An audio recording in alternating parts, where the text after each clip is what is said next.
Catherine sat quietly in her private dressing room at Windsor Castle, staring at the elegant emerald green coat hanging before her. The morning light filtered through the tall windows, casting a gentle glow on the carefully chosen outfit that would soon carry a message far more profound than anyone could imagine. Her fingers traced the delicate fabric, and memories flooded back to a Christmas 25 years ago when she was just a young girl named Kate Middleton. The coat was more than just a beautiful piece of clothing. It was a symbol, a bridge between her past and present, and, most importantly, a tribute to someone who had shaped her into the woman she had become. As she prepared for the Christmas Day service at St. George's Chapel, Catherine's mind wandered to her beloved grandmother, Rose, who had passed away just 6 months earlier. Rose Middleton had been a remarkable woman. Born in 1932, she had lived through World War II, witnessed the coronation of Queen Elizabeth II, and had seen the world transform in ways she never could have imagined as a young girl. But what made Rose truly special was not the history she had witnessed, but the love she had poured into her family, particularly into her granddaughter Catherine. Catherine remembered the Christmas of 1998 vividly. She was 16 years old, struggling with the pressures of teenage life and the expectations that came with her family's growing social status. Her parents, Michael and Carol, had worked hard to build their party planning business, and the family was finally enjoying the fruits of their labor. But, with success came scrutiny, and Catherine often felt the weight of being perfect, of never making mistakes. That December morning had been particularly difficult. Catherine had woken up feeling overwhelmed by the upcoming school term, the pressure of her studies, and the social dynamics that seemed to consume her teenage world. She had planned to spend Christmas morning in bed, avoiding the family gathering that her mother had organized with their usual enthusiasm and attention to detail.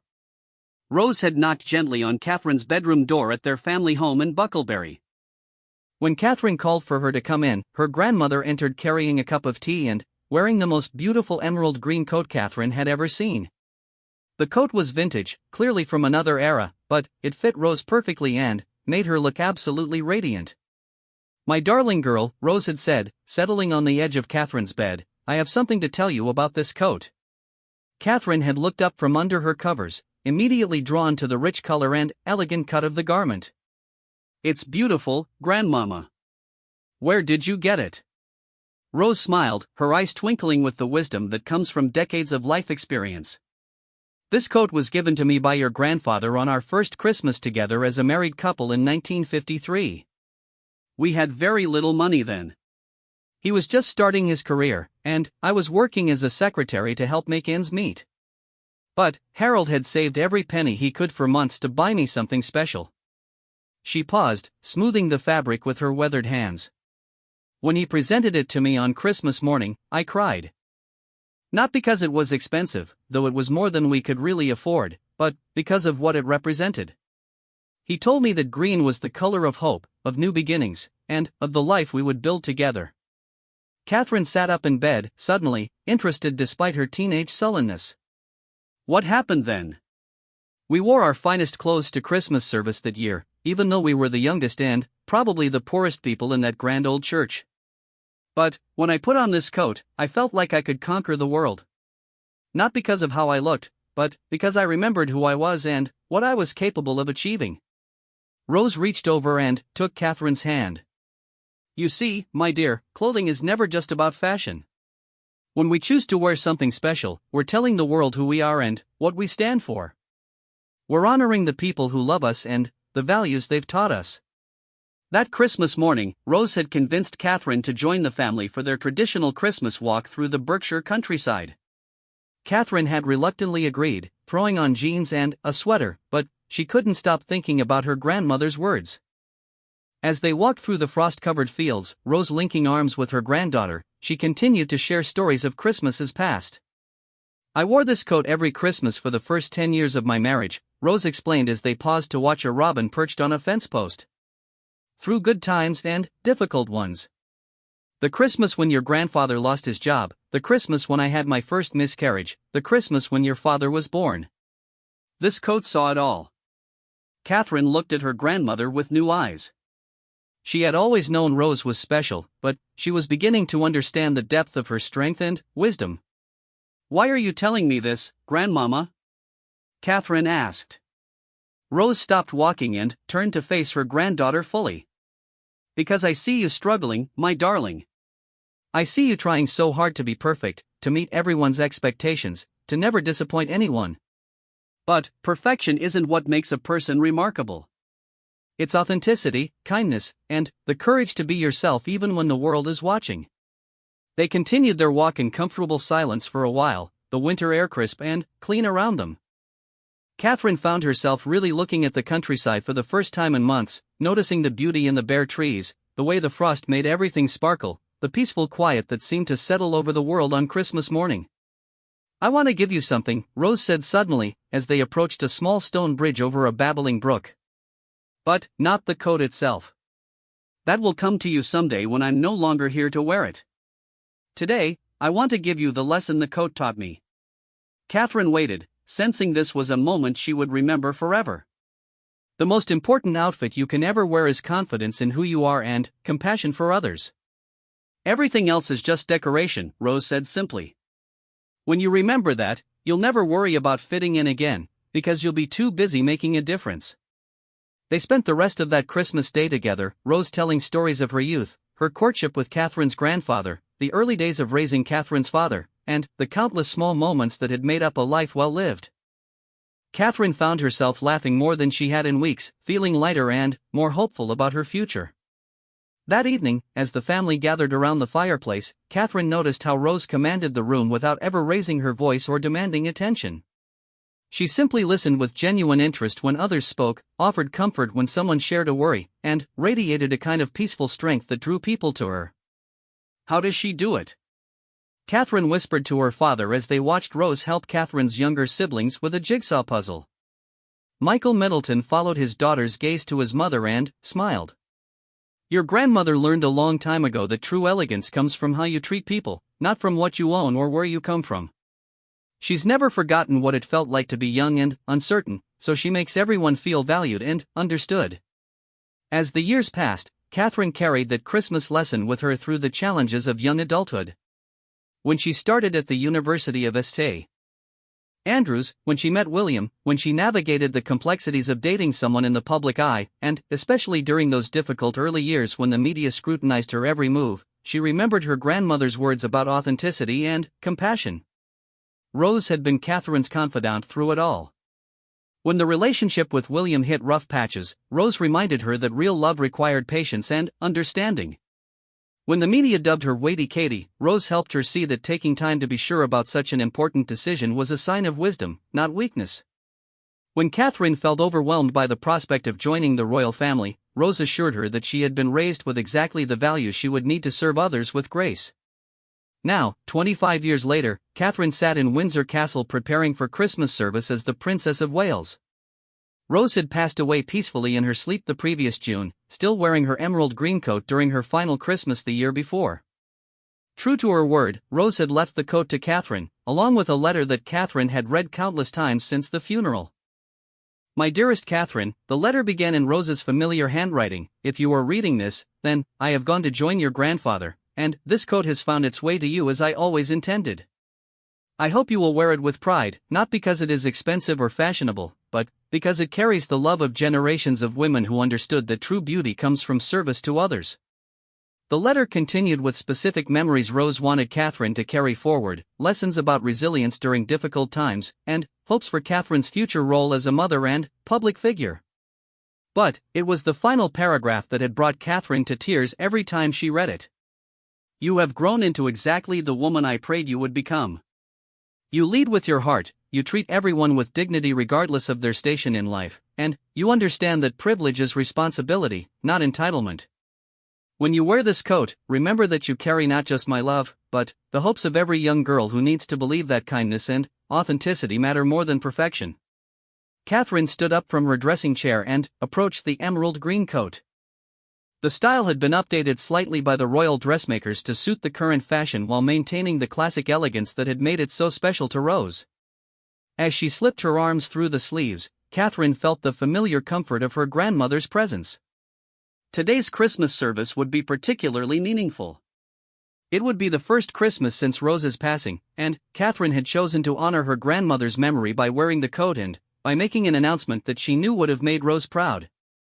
After months of planning and preparation, Catherine was ready to reveal a new charitable initiative focused on supporting grandparents who were raising grandchildren due to family crises. The idea had come to Catherine during one of her visits to a family support center earlier that year. She had met several elderly people who had stepped in to raise their grandchildren when parents were unable to care for them due to illness, addiction, or other challenges. Their stories had reminded Catherine of the profound impact grandparents could have on young lives, just as Rose had influenced her own journey. As Catherine fastened the coat's buttons, she thought about the message she wanted to send today. The outfit choice would inevitably be photographed and analyzed by fashion experts and royal watchers around the world. But Catherine hoped that anyone who took the time to learn the story behind the coat would understand that it represented something far more important than style. The coat represented the power of intergenerational love, the wisdom that comes from listening to those who have lived longer and experienced more, and the importance of honoring the people who shape us into who we become. It represented the idea that true elegance is timeless because it comes from character rather than trends.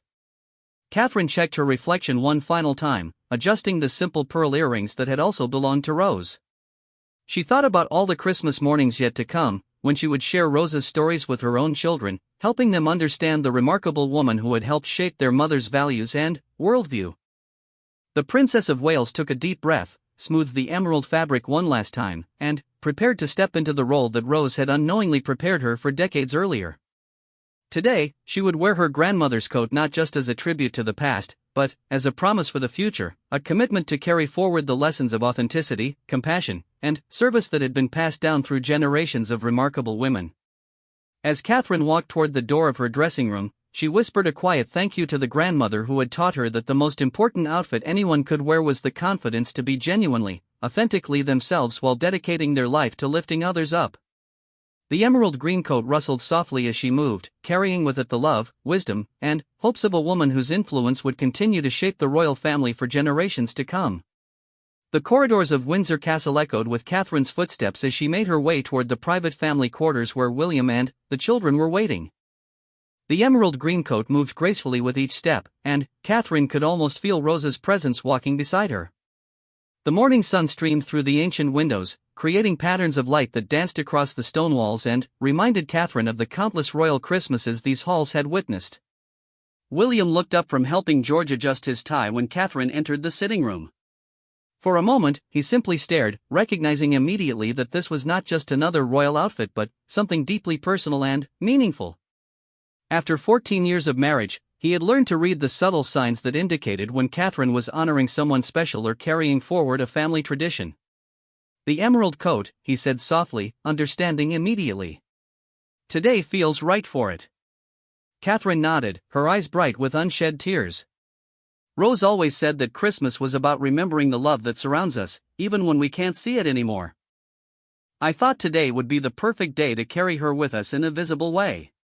Princess Charlotte, now 10 years old and increasingly aware of the significance behind her mother's choices, approached Catherine with curiosity. "Mama, you look beautiful. Is that the special coat you told us about? The one that belonged to great-grandmama Rose?" Catherine knelt down to Charlotte's level, careful not to wrinkle the precious fabric. "Yes, darling. This coat has a very special story, and someday, when you're older, I'll tell you all about the Christmas morning when great-grandmama Rose taught me one of the most important lessons of my life." Prince George, 13 and growing more thoughtful about family history with each passing year, looked up from his phone. "What was great-grandmama Rose like when you were young, Mama?" "I remember her being kind and always having sweets in her pockets, but I wish I had known her better." Catherine's heart ached with the familiar pain of loss mixed with gratitude for the memories they did have.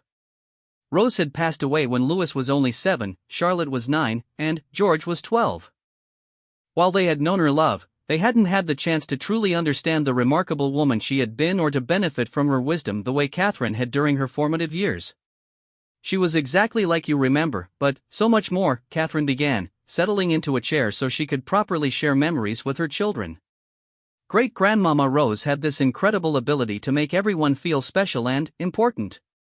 When I was your age, Charlotte, I sometimes felt invisible at school. I wasn't the smartest or the prettiest or the most talented at anything particular. But when I was with Rose, she made me feel like I could accomplish anything. Prince Louis, 9 years old and still young enough to be completely honest about his feelings, climbed onto the arm of Catherine's chair. I miss her. She always remembered exactly what I liked and never treated me like a baby. She saw each of you as the unique individuals you are, Catherine continued, wrapping an arm around Louis. Rose believed that every person has something special to offer the world, and it was her gift to help people discover what that something was. William sat down across from his family, watching Catherine share memories with their children. He had loved Rose dearly and credited her with helping Catherine become the woman and mother she was today. Rose had been present for every major milestone in their relationship, from their engagement to their wedding to the birth of each of their children. Her absence during this first Christmas was felt deeply by everyone who had known her. Tell us about the coat, George requested, genuinely interested. At 13, he was beginning to understand that objects could carry emotional significance beyond their practical purpose. Catherine looked down at the emerald fabric, running her fingers along the elegant lines of the garment.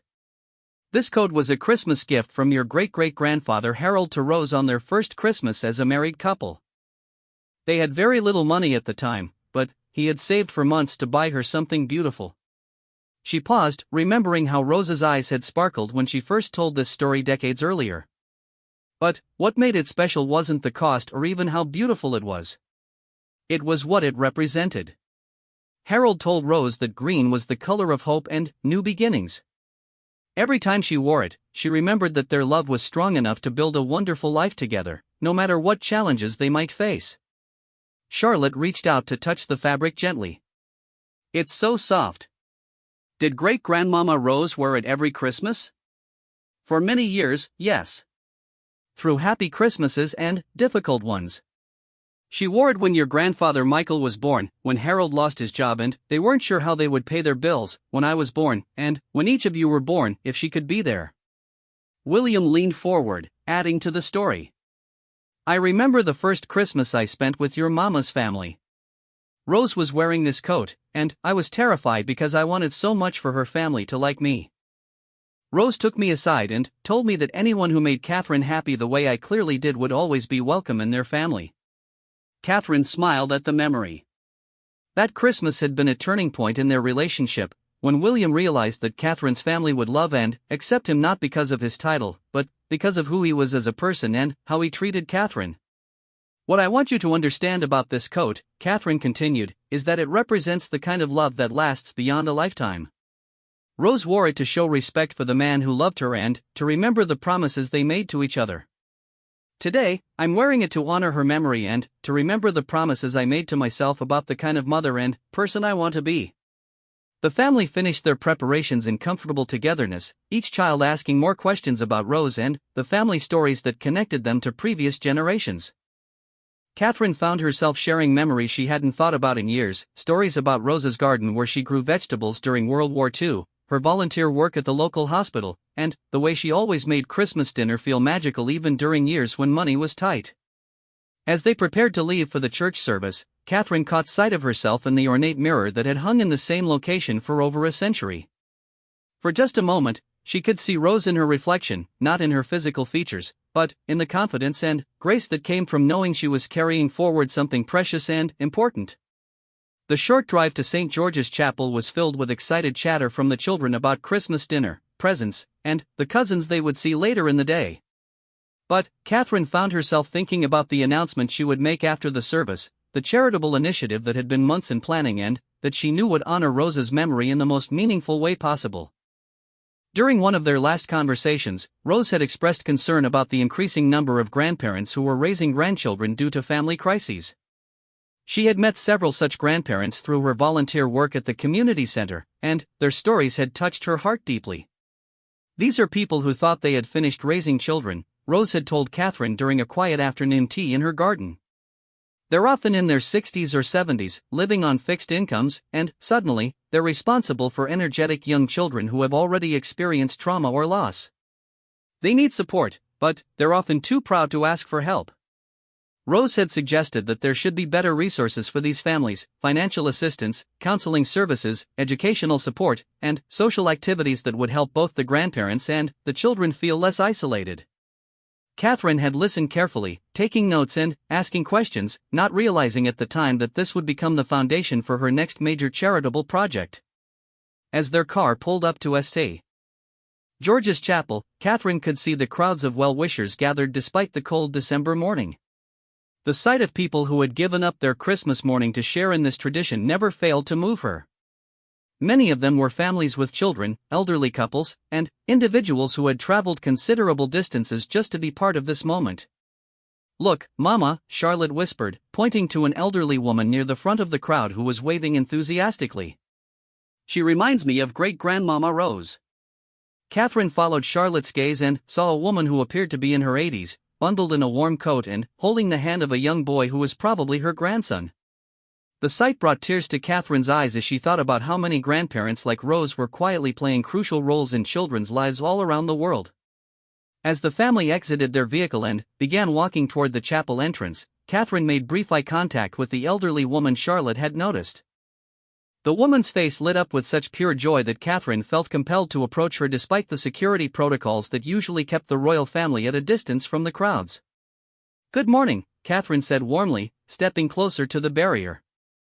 "Merry Christmas to you and your grandson." The woman's eyes filled with tears. "Your Royal Highness, this is such an honor. This is my grandson Tommy. His parents are deployed overseas with the military, so we're spending Christmas together." Catherine looked down at Tommy, who appeared to be about 6 years old and was staring up at her with wide eyes. "What a lucky boy you are to have Christmas with your grandmother. I hope you're having a wonderful day together." "Grandmama makes the best Christmas pudding in the whole world," Tommy said seriously, causing both women to laugh. Catherine's heart swelled as she watched the obvious love between grandmother and grandson. This was exactly the type of relationship she wanted to support through her new charitable initiative, grandparents stepping in to provide love and stability when circumstances required it. "She sounds like a very special lady," Catherine told Tommy before turning back to his grandmother. "Thank you for being here today. I hope you have a wonderful Christmas together." As they continued toward the chapel, William walked beside Catherine, having observed the entire interaction. "That was beautiful," he said quietly. "Rose would have loved seeing you connect with them." Catherine nodded, feeling the weight of the emerald coat and the responsibility it represented. "I think she somehow arranged that meeting. Rose always believed in the power of unexpected moments to remind us what really matters." The chapel bells began to ring, calling the congregation to worship and marking the official beginning of Christmas Day for the royal family. As Catherine took her place beside William in the chapel, surrounded by their children and extended family, she felt Rose's presence more strongly than ever. The service itself was beautiful, filled with traditional carols and readings that had marked Christmas at Windsor Castle for generations. Catherine found herself thinking not just about the religious significance of the day, but about the continuity of love and tradition that connected past, present, and future. When it came time for the final carol, Silent Night, Catherine's voice joined with hundreds of others in the familiar words. As she sang, she thought about all the Christmas mornings when Rose had sung these same songs, first as a young bride, then as a mother, and, finally, as a grandmother and great-grandmother who had lived to see her family grow and flourish. The emerald green coat seemed to wrap Catherine not just in warmth, but in the accumulated love of all the women who had come before her and all the lessons they had learned about what truly mattered in life. As the service concluded and the family prepared to greet the crowds outside, Catherine felt ready to share Rose's legacy with the world in a way that would create positive change for countless families. The morning was far from over, and the most meaningful part of Catherine's tribute to her grandmother was still to come. As the chapel doors opened and the royal family emerged into the crisp December air, Catherine was struck by the sea of faces that greeted them. The crowd had grown even larger during the service, with people of all ages bundled in warm clothing, many holding small British flags and others simply smiling with the joy that seemed to permeate Christmas morning. The emerald green coat caught the winter sunlight, and Catherine noticed several photographers capturing the moment, though she knew they had no idea of the deeply personal story behind her outfit choice. The traditional Christmas walkabout began, with the family splitting up to cover more ground and spend time with as many well-wishers as possible. Catherine found herself drawn to the families with multiple generations present, her mind already focused on the announcement she would make later in the day. Each grandmother she met reminded her of Rose in some way, their patient smiles, their protective stance near their grandchildren, their obvious pride in their families. "Your Royal Highness, might I present my mother, Eleanor," said a middle-aged woman who had been waiting near the chapel steps. "She's 87 and has been looking forward to this day for months."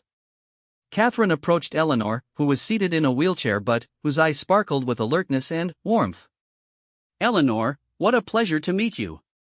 Are you enjoying Christmas morning?" "Oh, my dear," Eleanor said, reaching for Catherine's gloved hand, "this is the highlight of my entire year. I've been coming to the Christmas service for 40 years, and it never gets old. You look absolutely radiant in that beautiful coat." Catherine squeezed Eleanor's hand gently. "Thank you so much. This coat belonged to my grandmother, and wearing it today feels like having her here with me." Eleanor's expression softened with understanding. "Grandmothers are treasures, aren't they? I have 6 grandchildren and 4 great-grandchildren. 3 of my grandchildren live with me now since their parents divorced. It's been an adjustment, but they keep me young." Catherine's heart skipped a beat. Here was another example of the exact situation her new charity would address. That must be both challenging and rewarding. "How are you managing?" "Some days are harder than others," Eleanor admitted honestly. "The youngest is only 5, and I'm not as spry as I used to be. But we have each other, and that's what matters most. The community center has been helpful with after-school programs, but there aren't many resources specifically for families like ours." Catherine made mental notes of everything Eleanor was sharing, knowing this real-world perspective would be invaluable for refining her charitable initiative. "You're doing something incredibly important and loving. I hope you know how much your grandchildren appreciate what you're doing for them." Eleanor's daughter leaned closer. "She's being modest, Your Royal Highness. Mom has completely reorganized her life for these children. She's learned to use a computer to help with homework, she drives them to football practice even though she hates driving in traffic, and she's taken parenting classes to understand how to help children who have experienced family upheaval." Catherine felt tears threatening to fall as she listened to this story that echoed so many others she had heard during her research. "Eleanor, you are extraordinary. Your grandchildren are incredibly fortunate to have someone who loves them so completely." As Catherine continued along the line of well-wishers, she encountered story after story that reinforced her belief in the importance of the charity she was preparing to announce. There was Margaret, 68, who had taken in her 3 grandchildren when her daughter died in a car accident. There was Robert, 72, who was raising his grandson while his son served a prison sentence. There was Patricia, 75, who had moved across the country to care for her granddaughter when her daughter struggled with mental illness. Each story was different, but they all shared common threads: older adults who had stepped up during family crises, children who needed stability and love, and a lack of adequate support systems for these unique family situations. Catherine realized that Rose would have known exactly what to say to each of these grandparents, how to encourage them and validate the enormous sacrifices they were making. William appeared at Catherine's side as she finished speaking with a young boy whose grandfather had brought him to the Christmas service. "You've been having quite a few meaningful conversations," he observed, having noticed how deeply engaged Catherine had been with several families. "Every person I've spoken to today has reinforced why this afternoon's announcement is so important," Catherine replied quietly. Rose was right about the need for better support for grandparent-headed families. Hearing these stories firsthand just makes it more urgent.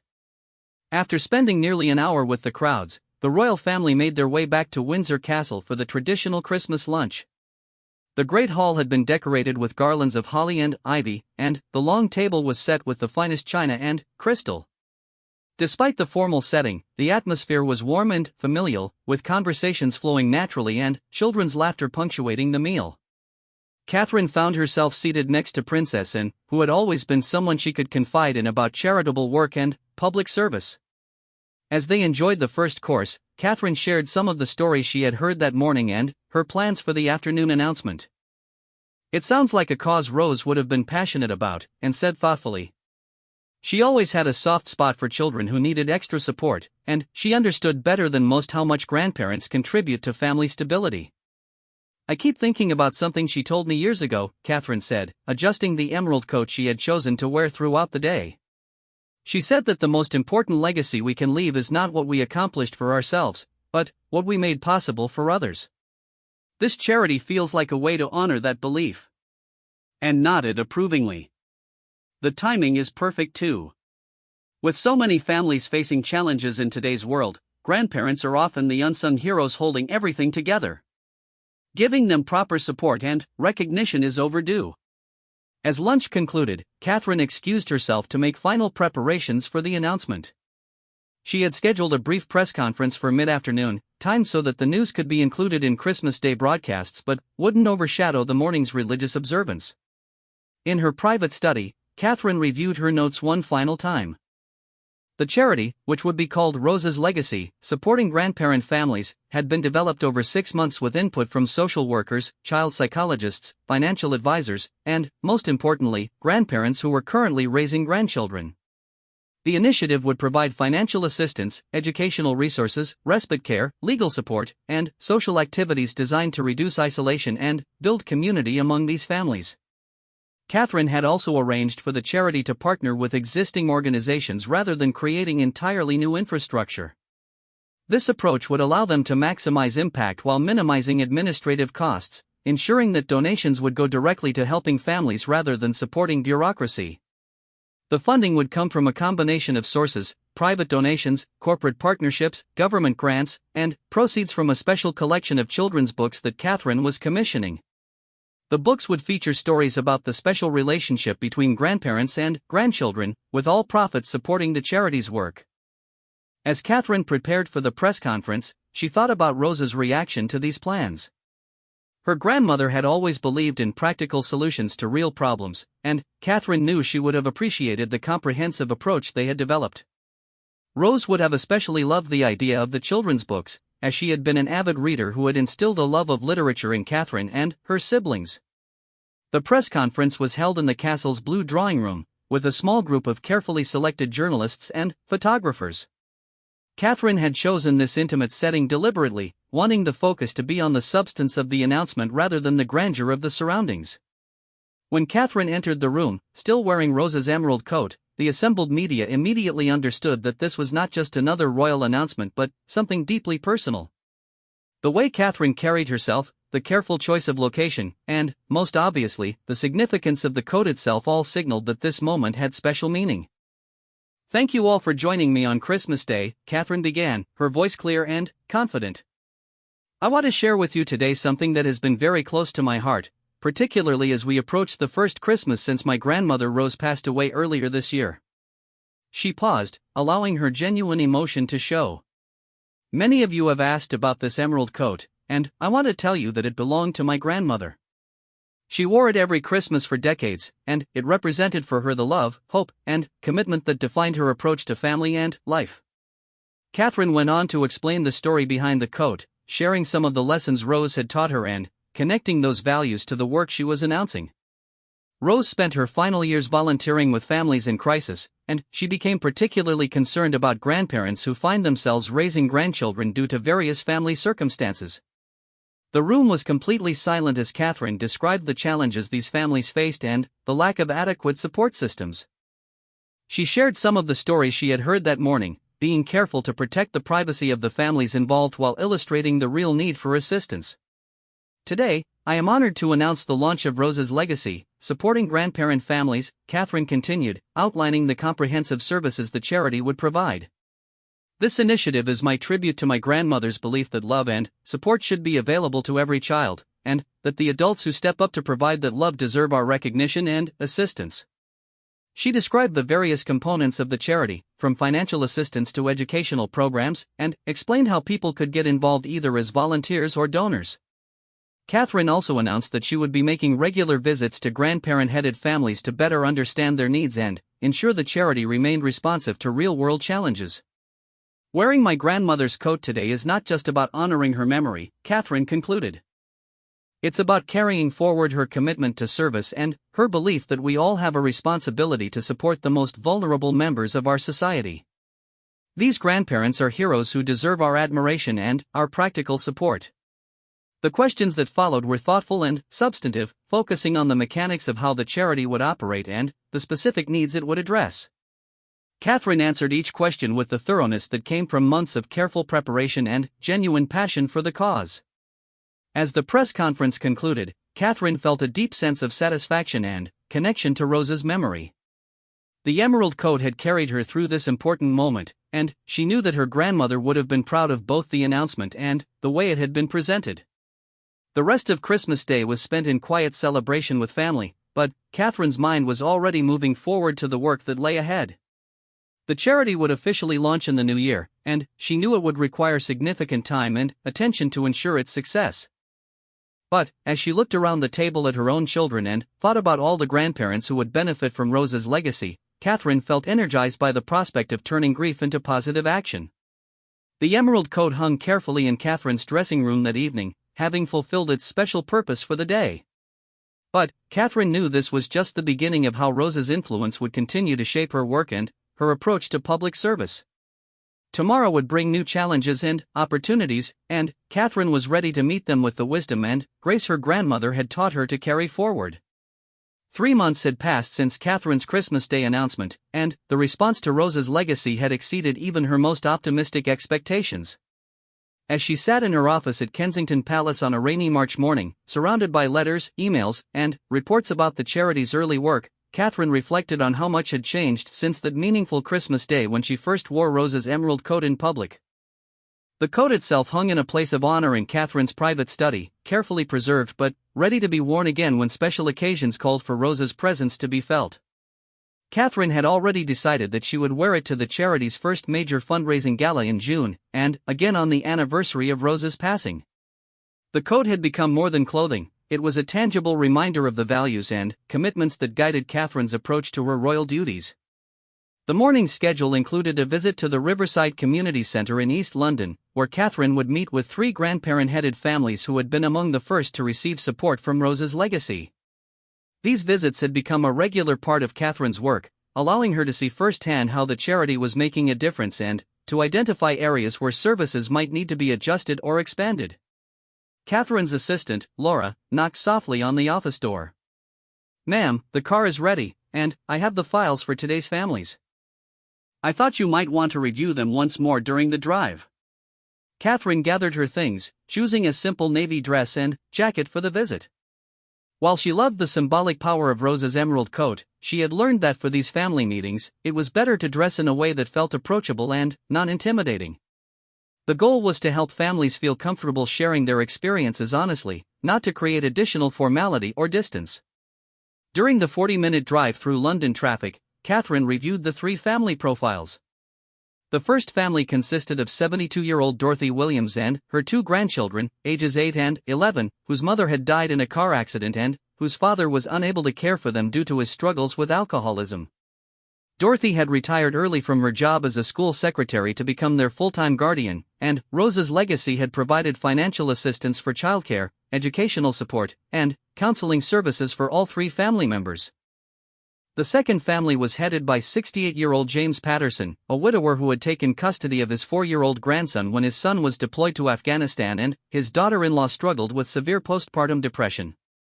James had never expected to be changing diapers and attending preschool parent meetings at his age, but he had embraced the challenge with determination and love.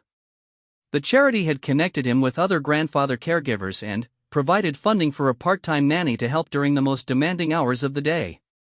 The third family included both grandparents, Maria and Antonio Rossi, who had immigrated from Italy 30 years earlier and who were now raising their 3 teenage grandchildren after their daughter died from cancer. The teenagers were struggling academically and emotionally, and the grandparents felt overwhelmed by the challenge of helping them navigate both their grief and the typical challenges of adolescence. Rose's legacy had arranged for family therapy, tutoring services, and a support group specifically for teenagers being raised by grandparents. As Catherine read through these stories, she was reminded again of why this work mattered so much. Each family's situation was unique, but they all shared the common experience of having their lives completely transformed by circumstances beyond their control. The grandparents had stepped up without hesitation because love demanded it, but they needed support to succeed in their unexpected roles as primary caregivers. The Riverside Community Centre was a modest building that served as a hub for various social services in the neighborhood. Catherine was greeted by Sarah Mitchell, the center's director, who had become one of Catherine's key partners in implementing the charity's programs. "Your Royal Highness, we're so grateful you could visit today," Sarah said as they walked toward the family meeting room. "All three families are excited to meet you, and they've prepared some things they want to share about how the charity has helped them." Catherine appreciated that Sarah had prepared the families for the visit without creating unrealistic expectations. One of the challenges of royal visits was ensuring that they felt genuine rather than performative, and Sarah had worked hard to create an atmosphere where families could speak honestly about their experiences. Dorothy Williams was waiting in the community center's small sitting room with her grandchildren, Lucy and Michael. Dorothy stood as Catherine entered, but Catherine immediately gestured for her to remain seated, choosing instead to take a chair across from the family in a casual circle rather than maintaining any formal distance. "Mrs. Williams, it's wonderful to meet you," Catherine said warmly. "And, Lucy and Michael, I've heard such good things about both of you." Lucy, the 11-year-old, had clearly been coached to speak but seemed genuinely excited rather than nervous. "Your Royal Highness, we wanted to thank you for starting the charity that's been helping our grandmama. She was worried about money before, but now she smiles more." Catherine felt her heart constrict with emotion. Children were often the most honest observers of how stress affected the adults in their lives. "I'm so glad to hear that, Lucy. What's your favorite thing about living with your grandmother?" "She makes the best pancakes," Michael, the 8-year-old, chimed in. "And she knows how to braid hair really good, even though she had to watch YouTube videos to learn how." Dorothy laughed, her face showing both embarrassment and pride.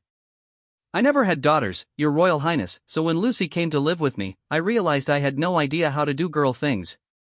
The internet has been my best friend for learning everything from hairstyles to helping with homework I haven't seen in decades." Catherine was struck by Dorothy's resilience and adaptability. "What has been the most challenging part of this new role?" Dorothy considered the question carefully. "The physical demands, honestly. I'm not 70 anymore, wait, I am 70, she laughed. But, seriously, keeping up with their energy while also managing all the emotional support they need has been exhausting. The respite care that the charity arranged has been a lifesaver. Knowing that I can have 6 hours on Saturday afternoons to grocery shop or just rest has made everything more manageable." The conversation continued for 20 minutes, with Catherine asking thoughtful questions about everything from school performance to social activities to financial planning. She learned that Lucy had joined the school choir and was thriving with the confidence boost it provided, while Michael had struggled more with the transition but was beginning to open up in therapy sessions funded by the charity. The second visit was with James Patterson and his grandson Tommy. James was a retired electrician whose practical approach to problem-solving had served him well in his new role as primary caregiver, but who admitted he often felt out of his depth when dealing with Tommy's emotional needs. "I can fix anything in this house," James told Catherine as Tommy played with blocks nearby, "but when this little one has a meltdown because he misses his mummy, I feel completely helpless." Catherine watched Tommy, noting how he seemed secure and content despite the challenges his young life had already presented. "But look how happy and safe he seems with you." "That's not an accident, Mr. Patterson. Children sense love and security, and it's clear that Tommy has both of those things in abundance." James's face softened as he watched his grandson stack blocks with intense concentration. "The support group has been incredible. Meeting other grandfathers going through similar situations made me realize I'm not the only one who has no idea what I'm doing half the time. We share tips, watch each other's grandchildren sometimes, and just listen when someone needs to talk." Catherine made notes about the success of the peer support groups, recognizing that this organic community building was one of the most valuable services Rose's legacy was providing. "Have you had any contact with Tommy's parents?" "His father calls when he can from Afghanistan, which isn't often enough for any of us. His mother is getting better slowly, but she's not ready to be a full-time parent yet. Tommy sees her once a week with a social worker present, and those visits are getting easier for everyone." The complexity of Tommy's situation reminded Catherine why comprehensive support was so important. This wasn't just about providing childcare or financial assistance, it was about helping families navigate complicated emotional, legal, and logistical challenges while prioritizing the children's well-being. The third visit with the Rossi family presented different challenges altogether. Maria and Antonio spoke English well, but their three teenage grandchildren, Sofia, 16, Marco, 15, and Elena, 14, were struggling with typical adolescent issues complicated by grief and the cultural differences between their grandparents' traditional values and their own desire to fit in with British teenagers. "We love these children like our own," Maria explained to Catherine in accented but clear English. "But teenagers today face problems we never imagined. Social media, different expectations about dating and independence, academic pressure we don't understand. Sometimes we feel like we're from different worlds." Sophia, the oldest, had been quiet during most of the conversation but finally spoke up. "Nana and Nano are amazing, but they worry about everything.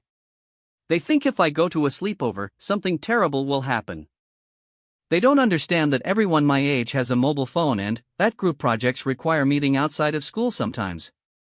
Catherine recognized the delicate balance between legitimate safety concerns and the normal social development that teenagers needed. "How has the family therapy been helpful in addressing these differences?" Antonio answered thoughtfully. "The therapist helps us talk about our fears, ours and theirs. We're learning that some of our worries come from losing their mother so suddenly. We want to protect them from any more pain, but we're being too protective sometimes." Elena, the youngest, added, "The support group for teenagers has been really good too.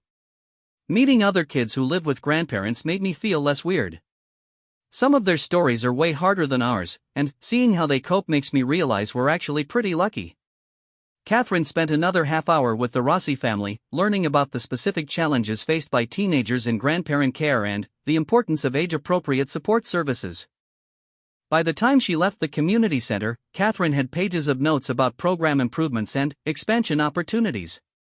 The drive back to Kensington Palace gave Catherine time to process everything she had heard. The visits confirmed that Rose's legacy was making a real difference in these families' lives, but they also highlighted how much more work needed to be done. The demand for services was growing faster than they could expand, and Catherine knew she would need to increase fundraising efforts and seek additional partnerships to meet the need. That evening, as Catherine sat in her study working on a speech for the upcoming fundraising gala, she found her gaze drawn to Rose's emerald coat hanging nearby. The garment seemed to embody everything Catherine had learned about service, sacrifice, and the power of intergenerational love. Catherine picked up her phone and scrolled through the photos from the day's visits, stopping at a picture of Tommy Patterson hugging his grandfather after successfully building a tall tower with his blocks. The pure joy on both their faces captured everything Rose's legacy was working to protect and support. 3 months after that meaningful Christmas day, Catherine understood that wearing Rose's coat had been just the beginning. The real tribute to her grandmother's memory was the ongoing work of supporting families, the daily commitment to turning grief into positive action, and the recognition that love takes many forms but always requires both courage and community support to flourish. Catherine returned to her speech, writing about the hundreds of families who had already been touched by Rose's legacy and the thousands more who would benefit as the charity continued to grow. She wrote about the grandmother she had met that morning who was learning to braid hair from YouTube videos, the grandfather who was building support networks with other caregivers, and the teenagers who were finding their way through grief with help from peers who understood their unique situation. As Catherine finished her speech, she made a mental note to call Dorothy, James, and the Rossi family in a few weeks to check on their progress. These weren't one-time visits for her, they were the beginning of relationships that would continue as long as the families found them helpful. The emerald coat would be worn again at the June gala, carrying with it not just the memory of Rose but the stories of all the families whose lives had been changed by her legacy. Catherine smiled as she imagined Rose's reaction to knowing that her influence was still growing, still making a difference, still creating ripples of positive change in the world. The coat was more than a tribute to the past, it had become a symbol of hope for the future, representing the belief that love, passed down through generations and shared within communities, could overcome even the most difficult circumstances. And that, Catherine knew, would have made Rose proud beyond measure.